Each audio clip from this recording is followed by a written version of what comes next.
Hello everyone, welcome to Tech Skeletons. I hope you all are doing fine. And today we are going to solve this problem, common elements in 3 sorted arrays. So in this particular problem, you are given 3 arrays, and all these 3 arrays are sorted within themselves, and we need to return the common elements that are present in all the 3 arrays. Okay, so let's understand with one example. As you can see in this particular example, this is the first array A1, second array A2, third array A3, and you can see that all these arrays are sorted like 1, then 5, 10, 20. So these are sorted, 6, 7, 20, 80, this is sorted, and the third array, all the 3 arrays are sorted. Okay, so now let's see that what are the common elements. Like you can see that this 20, this 20, and this 20 is present in all these 3 arrays. Okay, similarly you can also see that 80 is also present in all the 3 arrays. Okay, that's why in our output we are going to return an array or a vector containing the similar common element in all the 3 sorted arrays, that is 20 and 80. Okay, one more thing is that the elements should be present in all the 3 arrays. Okay, like 40 is in this array, but 40 is not present in this array, neither in this array. Okay, so therefore it is not in our final answer. Okay, let's look at one more example. Now in this particular example, you can see that 1 is present in this, but 1 is not present in the other arrays, so we cannot take this. Now 5 is present in this array, 5 is present in this array, and 5 is present in this array as well, so 5 is in our output. Now I included this example because you can see that there is one more 5 present in all the arrays, as you can see, but we include 5 only once. Okay, so our output, the output that we are going to give, it will contain distinct element, that is once an element is counted, even if more instances of that element is present in all the 3 array, we will not count that instance. Okay, we will count only once. Okay, so now we need to think about the solution. Okay, so the first solution that I am going to show you is not a very intuitive solution. It might not come in your mind when you think about this problem for the first time. So what we are going to do in this particular problem is we are going to use the concept of hash map. Okay, and what hash map is, hash map is a key value pair in which the key is going to be the element of the array and the value is going to be the frequency of that element. Okay, so but there is one very important thing. What we are going to do is we are going to take a map, like suppose our map is M. Okay, like suppose our map is M, and we will iterate over the arrays one by one. We will iterate over the arrays one by one, and while iterating we will increment the count or the frequency of that particular element in our hash map only once for one array. Okay, now I will tell you what I want to say. Suppose you are iterating over this array. First you found this one, so you will make the frequency of this one equal to 1. Okay, now you find this 2, so you will make the frequency of this 2 is equal to 1. Now you again find this 2 in the same array. Now if you find the same element in the same array, you will not increment its frequency and you will move to the next element, so you will move to 3. So what you are actually doing is from this 2 you will jump to the next distinct element, you will move to 3. Now for 3 also you will do 3 1. Okay, now for this 4 also you will do 4 1. Now for this 5 you will do 5 1, and for this 7 you will do 7 1.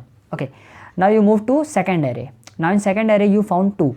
Now since you move to a new array, what is important in this particular problem is you will not count a same element twice when you are moving in the single array, but if the elements are if the element is present in some other array, then you will increment. So you found 2, so you will increment it will become 2.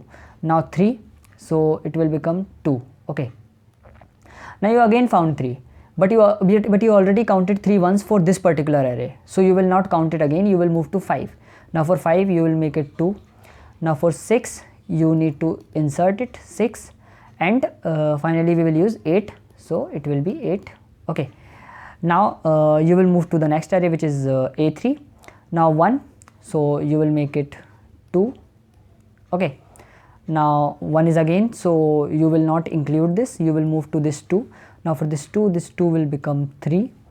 Now this 5 will become 3. Now this 5 we will not consider this. Now this 9, and finally this 9 will be 1. Okay, now after you are done with this, you will find your output is going to be those keys in this map which have a frequency count is equal to 3, because if the frequency count is 3, that probably means that there is instance of that particular element in all the arrays, because we are incrementing the frequency of that element by just 1 for one array. So if it is incremented thrice, then it probably means that that element is present in 3 arrays, and we have 3 arrays only. So it is a common element, and our final answer is going to be 2 and 5. Okay, so 2 and 5 is going to be our final answer. Okay, now one more thing which is very important. The time complexity of this particular solution is big O of n1 plus n2 plus n3 log of n1 plus n2 plus n3. Now why is this, why we have this time complexity? Because we are going to use ordered map. Now you must be thinking that why we are using ordered map and not the unordered map. First of all, let me tell you that what is the difference between these two maps. Ordered map is the one in which the keys are always ordered in increasing order. Okay, whereas unordered map is the one in which there is no such order. By the way, this ordered and unordered map are present in C++, and that's what I am using, STL library. You can use hash map in Java, or if you are using some other language, then there must be some alternative present for this particular thing, or you can simply create an array by looking at the constraint, and you can use that, because array indexes, you can use the array indexes as keys, and the value you are storing as the value, the frequency. So the time complexity is going to be big O of n1 plus n2 plus n3 log n1 plus n2 plus n3, because an ordered map always maintain a sorted order of keys.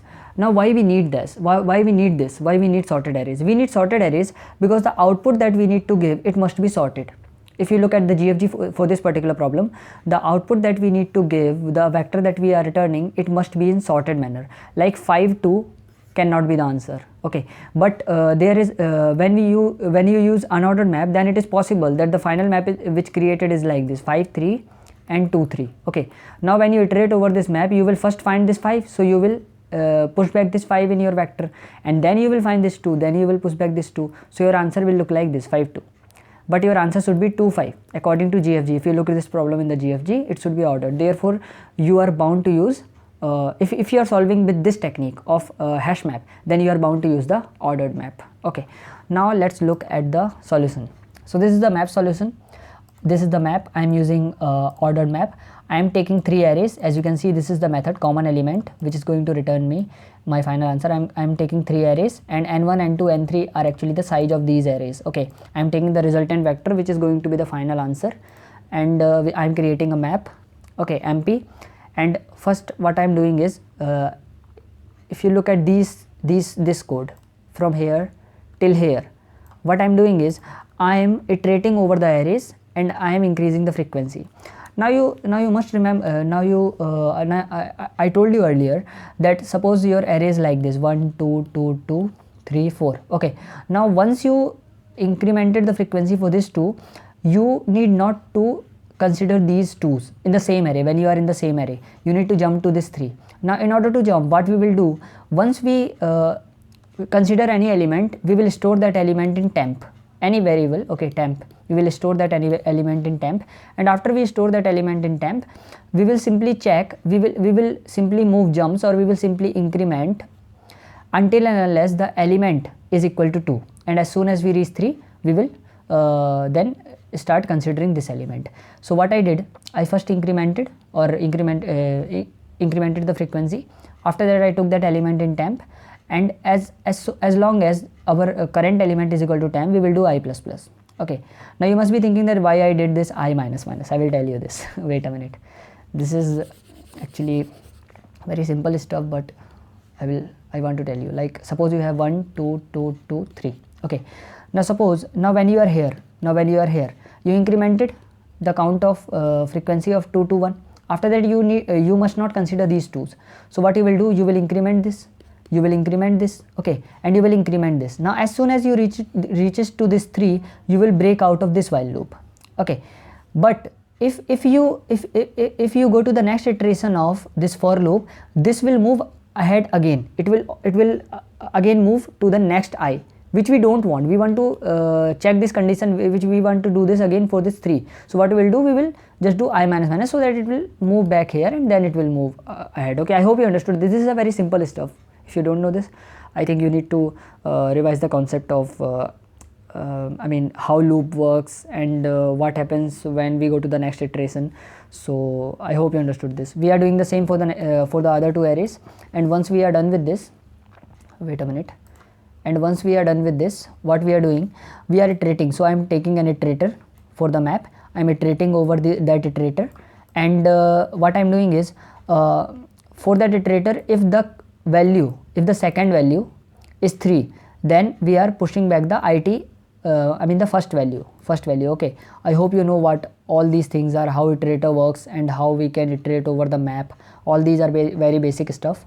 These you need to watch some videos on STL, C++ STL if you are doing it on C++. The concept is very clear. The main logic of the solution is very simple. You just need to look at the value. If the value is 3, then you need to push back the key.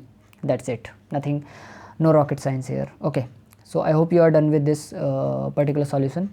Now we'll move to the next solution. Okay, now the next solution, this solution is actually a very is a better solution, because the time complexity is big O of n1 plus n2 plus n3 depend on the size of the array.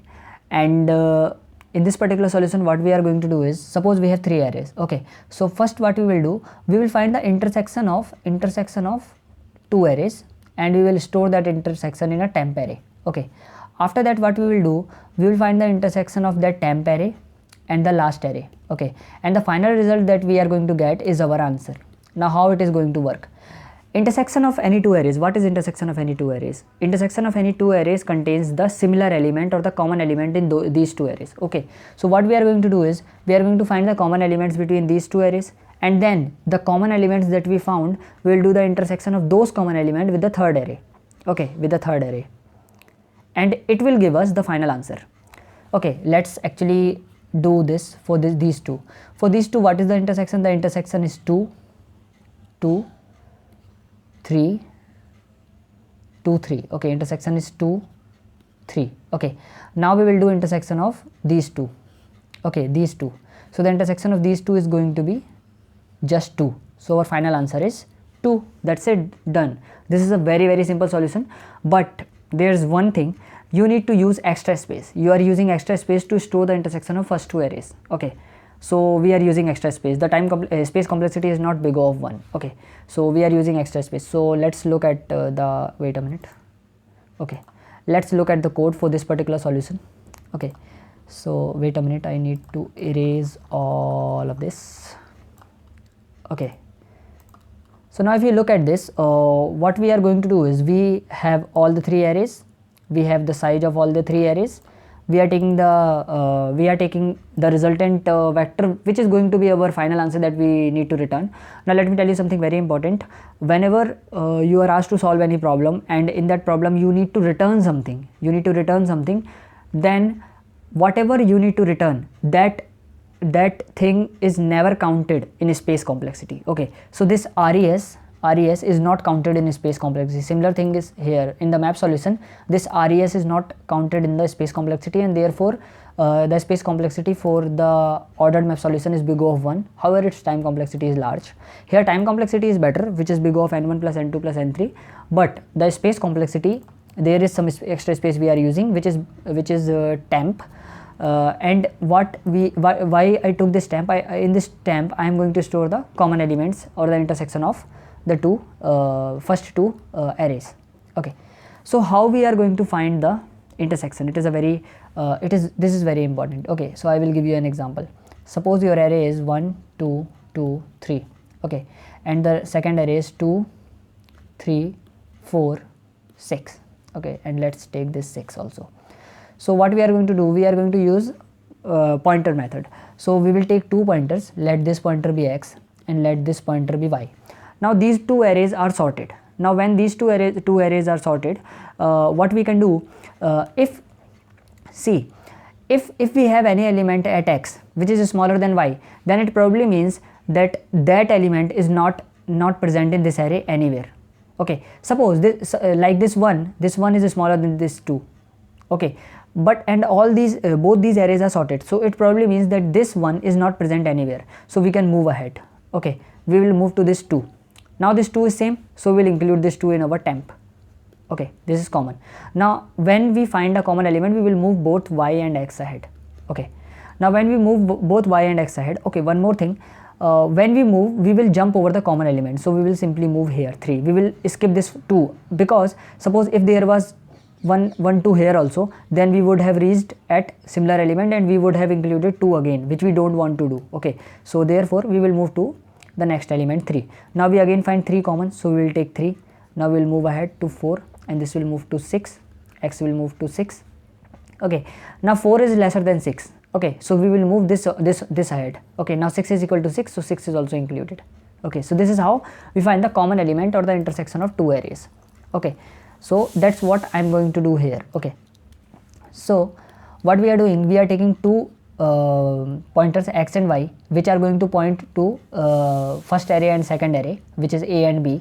X is less than n1 and y is less than n2. n1 and n2 are the size of the two arrays and they are not out of the bound. What we are going to do is, we are going to check for 3 conditions. Okay, these are the 3 conditions. If ax less than by, 1 2 2 2 2 3.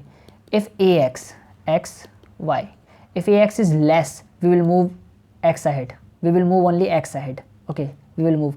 And what we are doing, we are not just doing x plus plus, but we are also moving over the common elements. Okay, I hope you know this. We are taking into temp and we are moving ahead. Okay, similar. Now the second condition is for by. If by is less, then we will do the same thing for y. Okay, and if both are same, if both, now the third condition, which now the third only possible condition is that both x and y are pointing to the same element. In that case, we will take that ax in our temp array, and we will now this is important.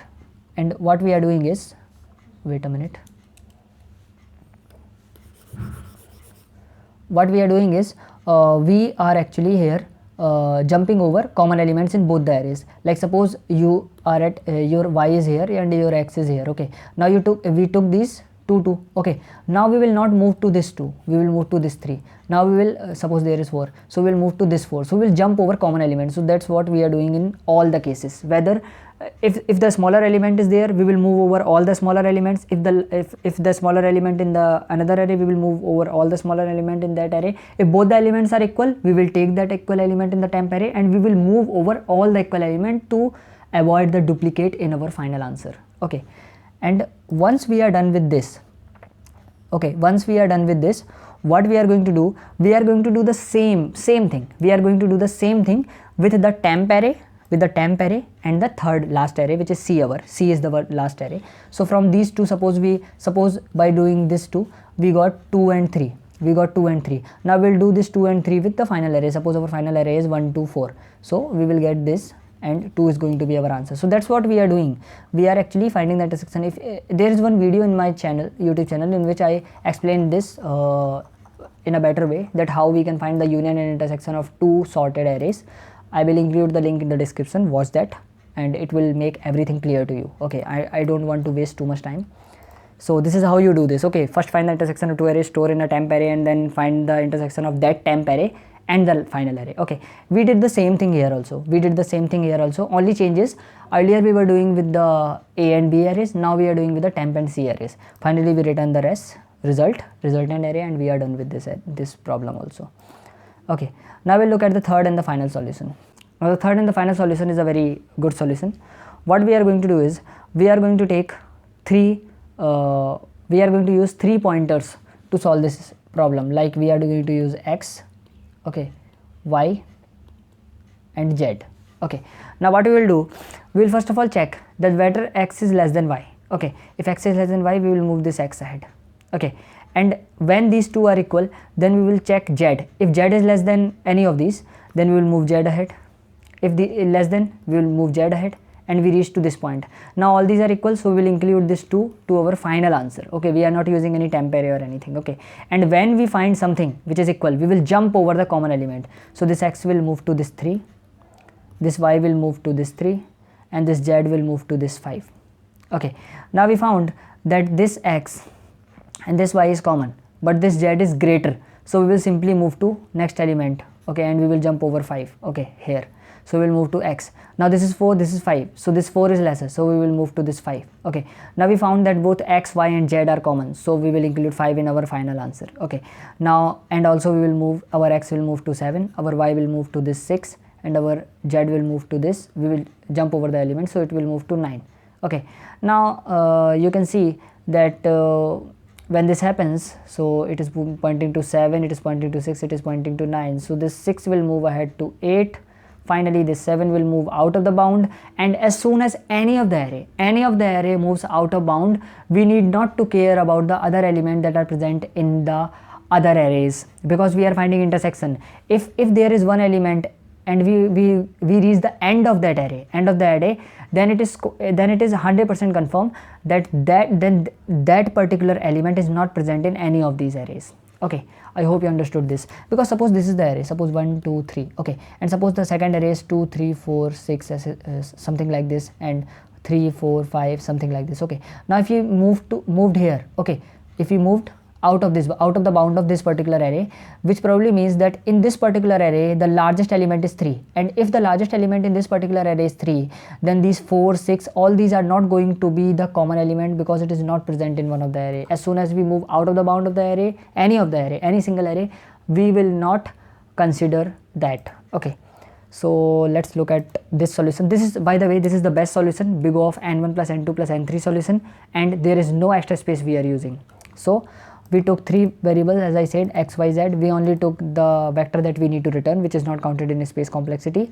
As long as x is less than n1, y is less than n2, z is less than n3. As long as this is true, if the elements, if all these elements are equal, if x, y and z are pointing to the same element, that is, we found a common element in the 3 arrays, we will simply push back that element in our resultant array, and as I told you, we will jump over the common element. This syntax is very important. We are jumping over the common element, okay. This is very important. I hope you understood this. I already explained you this.